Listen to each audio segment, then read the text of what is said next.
Hello everyone, welcome to my channel Rishu's kitchen and health. అందరూ ఎలా ఉన్నారండి? బాగున్నారా? పచ్చళ్ళు అనగానే ఎక్కువ మందికి ఆవకాయతో పాటు ముందుగా గుర్తుకొచ్చేది టమాటా పచ్చడి. దీన్ని ఎప్పుడు చేసే విధంగా కాకుండా ఇలా డిఫరెంట్ ఒకసారి ట్రై చేయండి. చాలా అంటే చాలా టేస్టీగా ఉంటుంది. వంట రాని వాళ్ళు కూడా ఈ పచ్చడిని చాలా ఈజీగా రెడీ చేసుకోవచ్చు.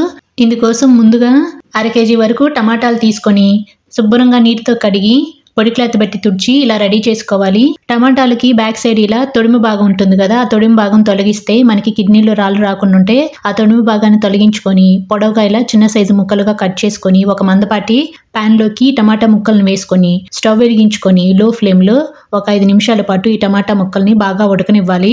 మీరు కనుక మా ఛానల్ ని ఫస్ట్ టైం చూస్తున్నట్లయితే please subscribe my channel and మీ వంతు సపోర్ట్ ని మన ఛానల్ కి తప్పకుండా ఇవ్వండి. ఇలా టమాటా ముక్కల్లోంచి నీళ్లు ఊరుతున్నప్పుడు చిన్న నిమ్మకాయంత సైజు చింతపండు వేసుకోవాలి. ఈ చింతపండులో చింతగింజలు కానీ ఎలాంటి ఇసుక లేకుండా చూసుకొని వేసుకోండి. ఈ చింతపండు వేసుకొని లో ఫ్లేమ్ లో ఒక 2 నిమిషాల పాటు బాగా ఉడకనివ్వాలి. టమాటా పచ్చడి ఎక్కువ రోజులు నిల్వ ఉండాలంటే ఇలా ఆయిల్ వేయకుండా బాగా మగ్గనివ్వండి. ఇప్పుడు 10 నుండి 12 వరకు వెల్లుల్లి రెబ్బలు వేసుకొని లో ఫ్లేమ్ లో బాగా ఉడకనివ్వాలి. ఈ చింతపండు వెల్లుల్లి ఫ్లేవర్ అనేది బాగా ఈ ముక్కలకి పట్టనివ్వాలి. ఇలా పట్టించిన తర్వాత 1 టీ స్పూన్ వరకు పసుపు వేసుకొని లో ఫ్లేమ్ లో ఒక 5 నిమిషాల పాటు బాగా మగ్గనివ్వాలి. ఇలా మగ్గిన తర్వాత స్టవ్ ఆఫ్ చేసుకొని ఈ టమాటా ముక్కల్ని బాగా చల్లారనివ్వాలి. అంతలోపు మనం స్టవ్ వెలిగించుకొని చిన్న పోప్ ప్యాన్ పెట్టుకొని దాంట్లోకి 1 టీ స్పూన్ వరకు మెంతులు, 2 టీ స్పూన్ల వరకు ఆవాలు వేసుకొని లో ఫ్లేమ్ లో మంచి సువాసన వచ్చేంత వరకు వేగనిచ్చి వీటిని చల్లారనివ్వాలి. ఇప్పుడు ఒక మిక్సీ జార్లోకి మనం చల్లార్చుకున్న టమాటా ముక్కలు, 50 గ్రాముల నుంచి 60 గ్రాముల వరకు కారం, 1.5 టేబుల్ స్పూన్ల వరకు సాల్ట్ వేసుకోవాలి. మీరు సాల్ట్కి బదులుగా గల్లుప్పైనా వేసుకోండి, టేస్ట్ అనేది ఇంకా బాగుంటుంది. మెత్తగా కాకుండా ఇలా బరకగా పట్టుకోవాలి మిక్సీ. కన్సిస్టెన్సీ అనేది ఈ విధంగా రావాలండి. ఇలా వస్తేనే మనం రైస్లో కానీ టిఫిన్స్లో కానీ ఈ టమాటా చట్నీ తింటుంటే టేస్ట్ అనేది బాగుంటుంది. మనం చల్లార్చుకున్న మెంతులు, ఆవాలను కూడా బరకగా మిక్సీ పట్టుకోవాలి. బరకగా ఇలా మిక్సీ పట్టుకొని వీటిని పక్కన పెట్టుకోవాలి. స్టవ్ వెలిగించుకొని పాన్ పెట్టుకొని దాంట్లోకి 1/4 కప్పు ఆయిల్ వేసుకోవాలి. మీకు కొంచెం ఆయిల్ ఎక్కువ తినే వాళ్ళైతే 3/4 కప్పు వరకు వేసుకోవచ్చు. ఆయిల్ వేడెక్కిన తర్వాత ఆవాలు, మినపప్పు 1 టీ స్పూన్ వేసుకోండి. ఇవి బాగా వేగిన తర్వాత 1 టీ స్పూన్ జీలకర్ర వేసుకొని 1 నిమిషం పాటు వేగనివ్వాలి.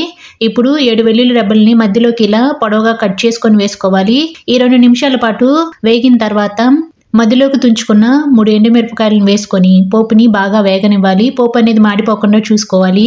ఈ బాగా వేగిన తర్వాత 2 రెమ్మల వరకు కరివేపాకు వేసుకోండి. కరివేపాకుని బాగా క్లీన్ చేసుకొని ఫ్యాన్ కింద ఆరబెట్టుకున్న తర్వాతే వేసుకోండి, లేకపోతే పచ్చడి అనేది బూజు పడుతుంది. ఇప్పుడు మనం వేయించుకున్న మెంతుల పొడి, ఆవాల పొడి కూడా వేసుకోవాలి. ఇవి వేసుకోవడం వల్ల పచ్చడికి మంచి ఫ్లేవర్ అలాగే టేస్ట్ వస్తుంది. 1/2 టీ స్పూన్ ఇంగువ పొడి. తాలింపు మంచిగా వేగింది అనుకున్నాక ఆ మిశ్రమంలో ముందుగా గ్రైండ్ చేసుకొని పక్కన ఉంచుకున్నాం కదా పచ్చడిని వేసుకొని ఒకసారి మొత్తం కలిసేలాగా బాగా కలుపుకోవాలి. ఇప్పుడు స్టవ్ని లో ఫ్లేమ్ లో ఉంచి మధ్య మధ్యలో పచ్చడిని గరిటెతో కలుపుతూ అంటే ఆయిల్ సపరేట్ అయ్యేంత వరకు ఉడికించుకోవాలి. ఒక 5 నిమిషాల పాటు ఉడికించుకుంటే సరిపోతుంది. ఇప్పుడు రుచికి సరిపడినంత ఉప్పు వేసుకోవాలి. ఈ ఉప్పు మొత్తం ఈ పచ్చడిలో కలిసిపోయే విధంగా బాగా కలుపుకోవాలి. పచ్చడిలో ఆయిల్ సపరేట్ అయ్యేంత వరకు ఉడికించుకున్నాక స్టవ్ ఆఫ్ చేసుకొని దింపి చల్లారనివ్వాలండి. ఇలా ఆయిల్ సపరేట్ అయితే సరిపోతుంది, మరీ ఎక్కువగా ఉడికించిన అవసరం లేదు. ఇలా చల్లారనిచ్చిన టమాటా పచ్చడిని ఏదైనా సర్వింగ్ బౌల్లో కానీ గాలి చొరబడని గాజు కంటైనర్ లేదా జార్లో స్టోర్ చేసుకొని సర్వ్ చేసుకుంటే చాలు. అంతే, ఎంతో టేస్టీగా ఉండే టమాటా పచ్చడి రెడీ అయినట్లే. ఈ పచ్చడిని మామూలుగా స్టోర్ చేసుకుంటే కనీసం వారం రోజుల పాటు నిల్వ ఉంటుంది. అదే ఫ్రిడ్జ్లో అయితే 20 రోజుల వరకు ఫ్రెష్గా ఉంటుందండి. అంతేనండి. మా వీడియో కనుక మీకు నచ్చినట్లయితే ఇలా చూసి ఎలా వెళ్ళక వెళ్లే ముందు ఒక లైక్ చేయండి. మీ ఫ్రెండ్స్కి, రిలేటివ్స్కి షేర్ చేయండి, కామెంట్ చేయండి, సబ్స్క్రైబ్ చేయండి. Thanks for watching.